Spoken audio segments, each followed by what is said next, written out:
دنیا کہ بچا ہے کیا گم، ادھر 1,00,000 غم ہو، ادھر ایک تیرا تبسم، ابھی دیکھ لے گی دنیا کہ بچا ہے کیا گم، ادھر 1,00,000 غم ہو، ادھر ایک تیرا تبسم، جو ہے فرق تجھ میں مجھ میں، ہے زمین آسمان کا، جو ہے فرق تجھ میں مجھ میں، ہے زمین آسمان کا، تیرا سوچنا حقیقت، میرا دیکھنا توہم، تیرا سوچنا حقیقت، میرا دیکھنا توہم، یہ عطائے شیخ طائب کہ غزل سرا ہوں ورنہ، یہ عطائے شیخ طائب کہ غزل سرا ہوں ورنہ، نہ ہو شعر میں تغزل، نہ ہو طرز میں ترنم، نہ ہو شعر میں تغزل، نہ ہو طرز میں ترنم، ابھی دیکھ لے گی دنیا۔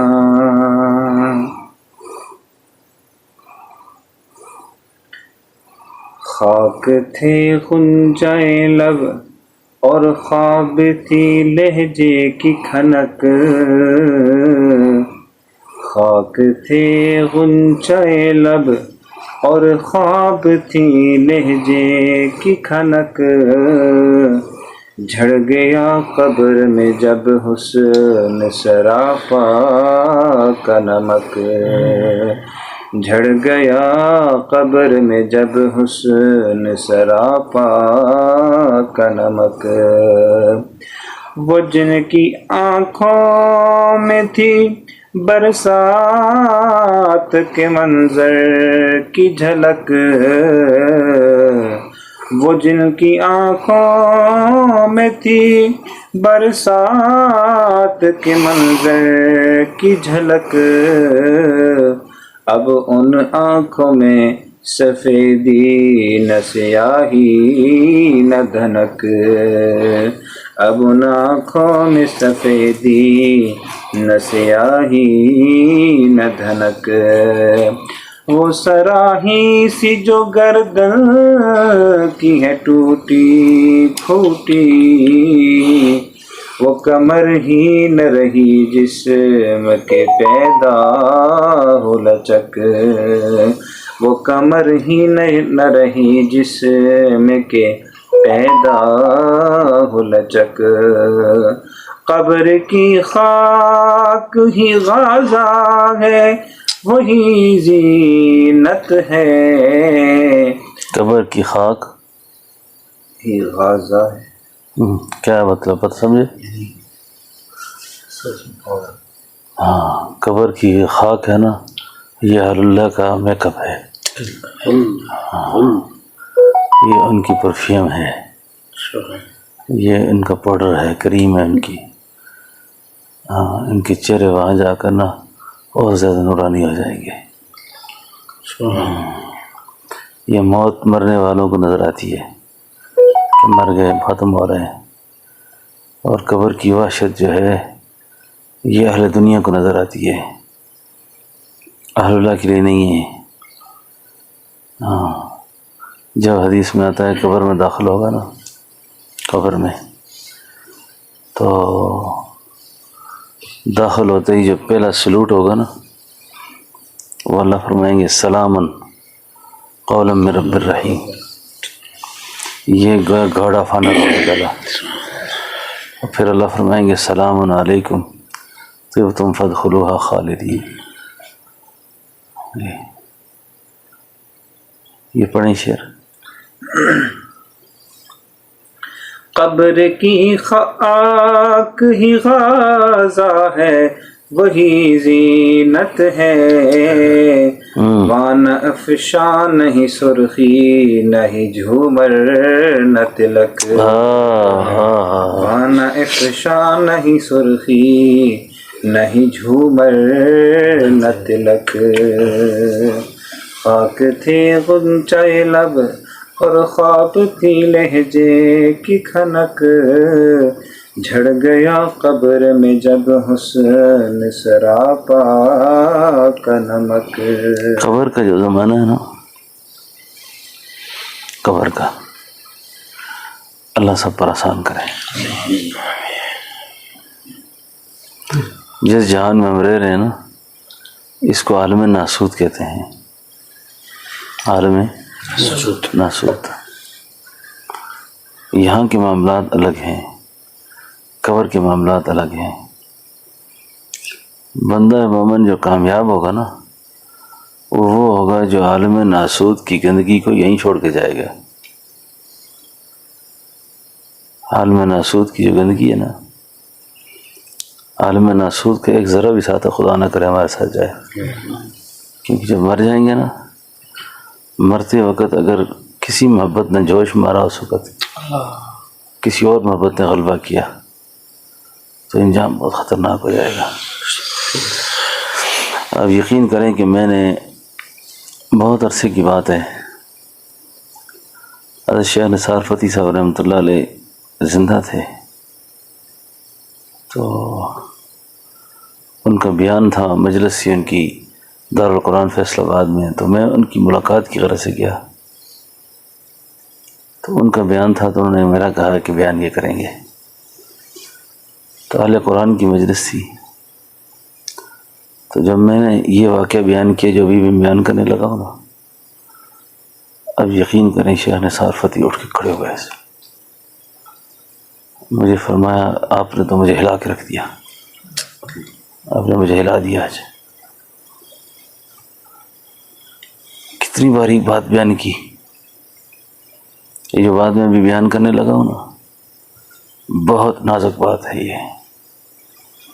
پھر اپنا احتساب ہم کریں گے کہ ہم کہاں کھڑے ہیں. ہمارے ایک دوست صاحب کشف کسی راستے سے گزر رہے تھے تو ایک بوسیدہ قبر کو دیکھا، ٹوٹی پھوٹی قبر. خیال آیا یار اس قبر کو ٹھیک کرتے ہیں. تو جب کیچڑ بنایا نا، پشتو میں جس کو کہتے ہیں خٹا جوڑ کو، خٹا بنایا، اس قبر کی مرمت کرنے لگے. دل نے خیال ہے بہت پرانی قبر ہے، بہت بوسیدہ قبر ہے، پتہ نہیں کس کی ہوگی یہ. بھئی یہ خیال آتے ہی نا آدمی کی روح پر موت نہیں آتی. اچھا ہاں، یہ قبر میں انسان کی روح کا جسم کے ساتھ ایک تعلق باقی ہوتا ہے جس سے آدمی ثواب اور عذاب محسوس کرتا ہے. کیونکہ غلطی جسم اور روح دونوں کرتے ہیں نا، تو غلطی خدا سے اور روح کو دے، جسم کو نہ دے، ایسا تو نہیں ہوتا. بات سمجھے نا؟ تو دونوں کے ساتھ ایک تعلق ہوتا ہے اس کا. پھر جسم پر موت ہوتی ہے، روح پر موت نہیں ہوتی. تو کہتے ہیں میرا خیال اس کی روح پر چلا گیا. جب روح پر خیال گیا نا، خیال آیا پتہ نہیں کس کی قبر ہوگی. یہ خیال آتے ہی نا اس کی روح کے ساتھ جو اللہ کا غضب کا تعلق تھا نا، غصے کا جو تعلق تھا، اس نے مجھے پکڑ لیا. یہ اصحاب احوال جو ہوتے ہیں نا، اس لیے ہر قبر پر فکر مراقبہ نہیں کرنا چاہیے. پھر اگر خدا نہ خواستہ کبھی ایسا واقعہ پیش آ جائے نا تو پھر کیا کرے. اس کے لیے یہ ہے کہ استغفار پڑھ کر اپنے مرشد کی حقیقت کو پکڑ لے، اپنے شیخ کی حقیقت کے ساتھ تھوڑا سا مراقبہ کرے، اور وہاں بھی اگر مسئلہ سمجھ نہیں آ رہا شیخ کو پکڑے، وہاں بھی سمجھ نہ آئے تو حضرت امام ربانی کی حقیقت کو پکڑ لے، ان کے سامنے توجہ کر کے ذکر کرے، اور وہاں بھی سمجھ نہ آئے تو پھر فرمایا مراقبہ حقیقت محمدی صلی اللہ علیہ وسلم کرے، تب جا کے بندے کی جان چھوٹتی ہے۔ پھر یعنی بہت بڑا مشکل مقام ہے قبر، اسی لیے رسول اللہ صلی اللہ علیہ وسلم نے فرمایا اس کو قبر کو مٹی کا ڈھیر نہ سمجھو نا، اس کو یہ ڈھیری نہیں ہے، بڑا نظام ہے اس میں۔ کہتے ہیں میں نے اپنی جان تو چھڑائی، قبر کو مرمت کر کے چلا گیا، جا کے سویا، سونے سے پہلے یہ سوچ رہا ہوں پتہ نہیں کون گناہ گار ہوگا یہ، بس یہ خیال کر کے سویا تھا کہ خواب میں اس آدمی کو ملتا ہوں، وہ تو ایک خوبصورت نوجوان ہے، طالب علم ہے، اس نے مجھے کہا میرے بارے میں بدگمانی نہ کرو، میں جس دن مرا ہوں نا اس وقت ہی قرآن پڑھ رہا تھا، مجھے قرآن پڑھتے موت آئی ہے،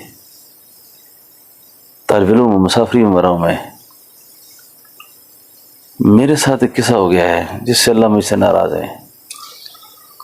واقعہ یہ ہوا ہے کہ جس وقت میں قرآن پڑھ رہا تھا، قرآن پڑھتے پڑھتے جب مجھ پہ موت طاری ہوئی، آخری وقت مجھے اپنی ماں یاد آئی۔ جب ماں کی محبت نے جوش مارا نا، میں نے کہا یا اللہ اگر کچھ عرصہ زندہ رہتا ماں کی خدمت کر لیتا۔ پھر خیال آیا پتہ نہیں میری موت کی اطلاع میری ماں کو کون دے گا، کیسے خبر پہنچے گی اس کو۔ اب اس وقت مجھے یہ خیال نہیں چاہیے تھا، بس جب میں نے اپنے آپ کو ان خیالات میں تھا میری روح نکل گئی، اللہ تعالیٰ ناراض ہو گئے۔ جب میں بلا رہا تھا تو میری محبت پر اس وقت تو نے ماں کی محبت کو ترجیح کیوں دی؟ میری محبت پر ماں کی محبت کو ترجیح دی۔ اس لیے تزکیہ کے سفر میں، سلوک کے سفر میں فرمایا کبھی کبھی اپنے پیاروں کی جدائیاں سوچا کرو۔ یہ بیوی جدا ہو گئی مجھ سے، آج کل تو خیر کہتے ہیں جدا ہو گئی تو اور کر لیں گے، کوئی مسئلہ نہیں ہے، لیکن یہ بچے جدا ہو گئے، یہ کاروبار ختم ہو گیا میرا، یہ جدائیاں سوچو ساری۔ ان جدائیوں کو سوچنے کے بعد اگر بندے کی حالت آپے سے باہر ہے تو یہ بندہ قابل اصلاح ہے، بہت زیادہ بیمار ہے، بندہ برداشت نہیں کر سکتا۔ پیسہ اچانک خبر آئی ضائع ہو گیا، بچہ مر گیا، بیوی مر گئی ہے، یعنی اس کا مطلب یہ ہے کہ اس کو رضا بالقضاء حاصل نہیں ہے، ابھی رضا کا مضمون کچھ نہیں سمجھ آیا اس کو، کیونکہ غیر اختیاری امور میں اگر یہ پریشان ہے نا زیادہ تو اس کو ابھی تک اللہ کی تقدیر سمجھ ہی نہیں آئی نا، یعنی اس نے اپنے آپ کو اللہ کے حوالے نہیں کیا ہوا، سمجھ رہے بھی؟ جی سمجھ گیا۔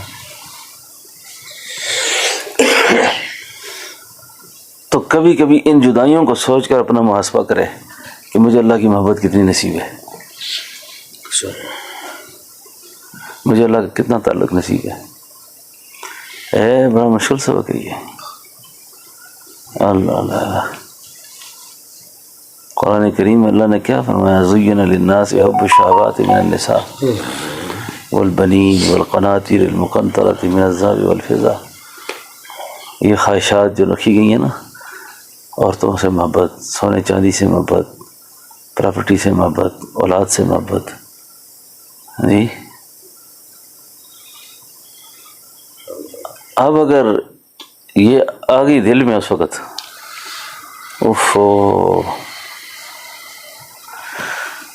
بڑی حسرت سے آدمی مرتا ہے نا جی، جب جا رہا ہوتا ہے نا دنیا سے جب جا رہا ہوتا ہے نا، اس وقت کیا دیکھ رہا ہوتا ہے؟ آئے ہائے، ہم نے تو جوان بھائی دیکھے ہیں جاتے ہوئے،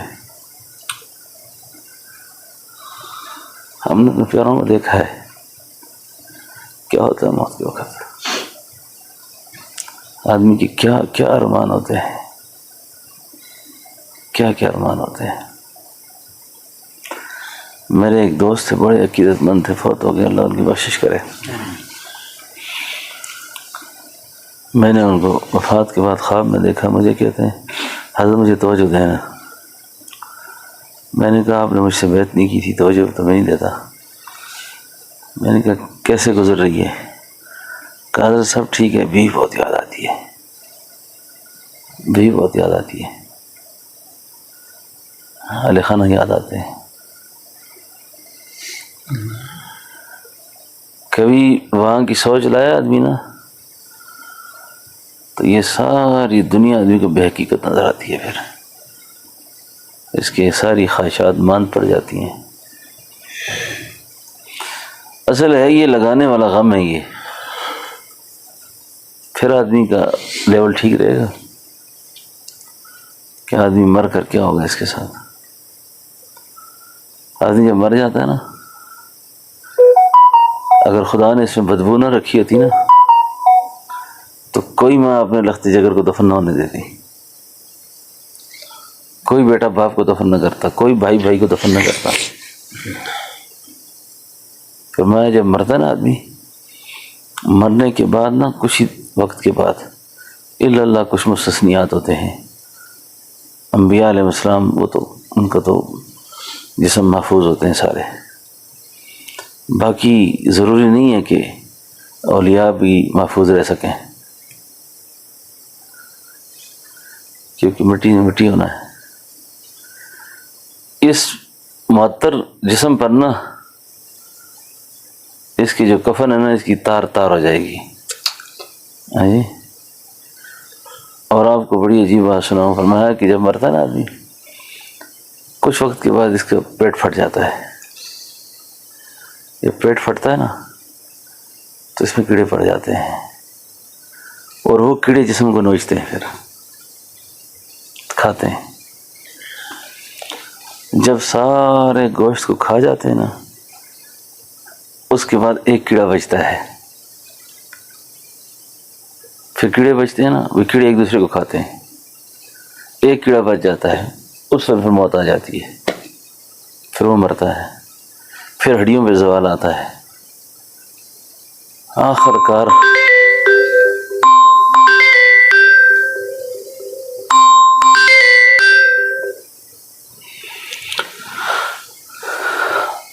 جو ہے نا اس کی ہڈیاں بھی ختم ہوتی ہیں۔ یہ جتنی بھی خوبصورتی ہے نا، یہ مٹی میں مٹی ہو جاتی ہے پھر۔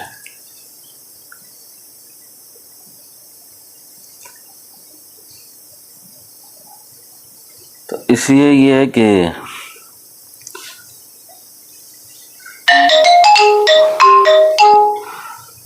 فانی رہنے والی جو زندگی ہے نا، اس میں اتنا زیادہ دلچسپی ہونا چاہیے آدمی کو۔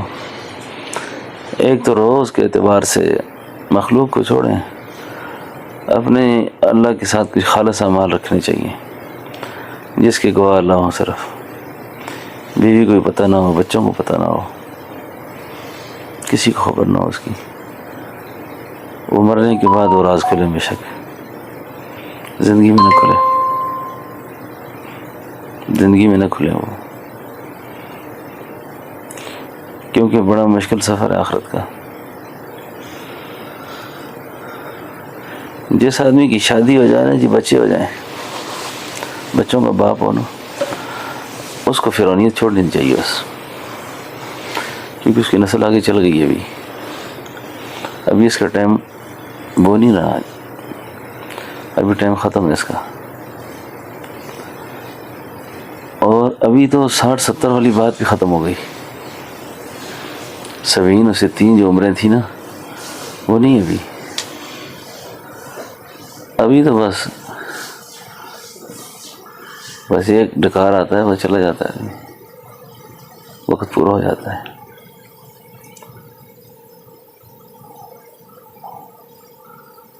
اپنے احتساب میں اس بات کو ضرور رکھے کہ میری محبت اللہ سے کتنی ہے اور اللہ کے غیر سے کتنی ہے۔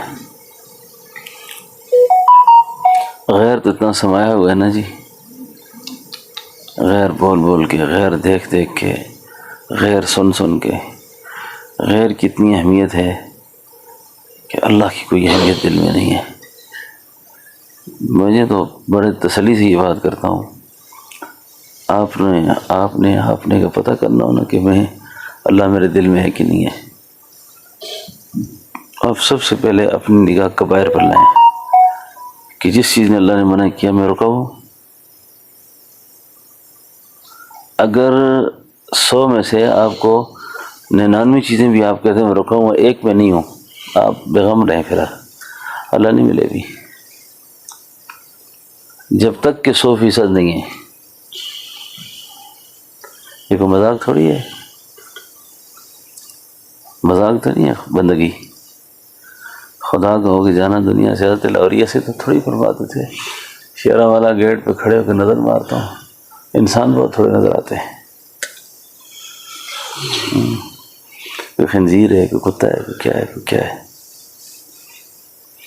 کیونکہ اللہ کی ناراضگی والے اعمال کر کے نا آدمی، قرآن کہتا ہے وہ جانور نہیں ہوتا، اولئک کالانعام بل ھم اضل، وہ جانور سے ہی بدتر ہوتا ہے، اور جانوروں میں بدتر خنزیر بھی اسی میں آتا ہے۔ اپنے محاسبے میں نا، اپنے احتساب میں یہ چیز رکھے آدمی۔ ہمارے ہاں اس وقت جو نیک ہونے کا جو معیار ہے نا، وہ بزرگی کا، وہ داڑھی ہے، پگڑی ہے، اور یہ چیزیں ہیں نا، یہ بہت اچھی بات ہے۔ اور بندہ کمزور ہو نا تو کسی حکیم ڈاکٹر سے ٹانک لے لینا، اس سے جسم موٹا ہو جاتا ہے۔ وہ جسم کا موٹاپا اس کی صحت کی علامت نہیں ہے، صحت کوئی اور چیز ہوتی ہے۔ سلطان بہو رحمۃ اللہ علیہ فرماتے ہیں، آج آیا خیال دلاں وچ اپنا خرقہ پھاڑا۔ مجھے آج خیال آیا ہے کہ یہ جو پیری بزرگی کی نشان ہے نا، اوپر پگڑی باندھی ہوتی ہے، امامہ اچھا لگا ہوا ہے، کرتا پہنا ہوا ہے، لوگ دیکھ کے سمجھتے ہیں کہ فقیر آدمی ہے۔ چھوڑ لوٹا تسبیح مصلی، دل سونے والا وہاں۔ یہ لوٹا تسبیح مصلی بھی اپنے پاس سے ہٹا دو، یہ چیزیں نہ رہیں میرے پاس۔ یہ بھی دیکھ کے کوئی میرے بارے میں بزرگ ہونے کا گمان نہ کر دے کہ میرا معاملہ ادھر سیدھا ہو جائے سارا، کہ اللہ کے ساتھ جاؤں گا، اللہ سے ملوں گا، اور اگر میری کسی وجہ سے ریاکاری کی وجہ سے دھتکار دیا گیا وہاں سے، کہاں کیا کروں گا پھر۔ دیکھو موسیٰ بھائی، آپ کو، مجھے، ان کو، مجھے آپ کہیں جی حضرت صاحب، پیر صاحب، حضرت جی، بہت بزرگ آدمی ہیں، شکر اللہ نے میری پردہ پوشی کر دی جی۔ آپ کو کہیں جی بڑا دیندار آدمی ہے، کفر کے ماحول میں اتنا اچھا آدمی ہے، نماز پڑھتا ہے، روزہ رکھتا ہے، یہ اچھی بات ہے۔ اب آپ کی یہ تعریف مجھے فائدہ اس وقت دے گی جب میری نجات ہوگی۔ اور شیخ الحدیث صاحب رحمۃ اللہ نے لکھا ہے نا کہ خاتون کو دلہن بنا رہے تھے نا، کوئی عورت اس کے ماتھے پہ جھومر لگا رہی ہے، کوئی غازہ پاؤڈر لگا رہی ہے، کوئی سرما پہنا رہی ہے اس کو، کوئی جوڑا لگا رہی ہے، ہاں، تو ایک خاتون کہنے لگی واہ جی آپ بہت خوبصورت لگ رہی ہیں، وہ چیخیں مارنے لگ گئی۔ میں نے کہا میں تیری تعریف کرتا ہوں تو روتی ہے؟ اس نے کہا میں روئی اس وجہ سے نہیں ہوں، اور روئی اس وجہ سے ہوں کہ جس کے لیے مجھے بنایا سنوارا گیا نا، اگر اس نے میری تعریف کر دی نا تو تمہاری یہ تعریف تو مجھے فائدہ دے گی، اسی نے مجھے رد کر دیا، یہ تمہارا اچھا کہنا مجھے کس کام کا ہے۔ ہمارے اندر جو بڑی کمزوریاں ہیں نا، اس وقت ہم طفل تسلیاں پہ خوش ہیں، یہ طفل تسلیاں کہتے ہیں اس کو، تعریفوں پہ خوش ہیں۔ کوئی کہتا ہے ہاں ٹھیک ہے یہ کام چل رہا ہے، چلا رہا اس کو، کام چلاؤ۔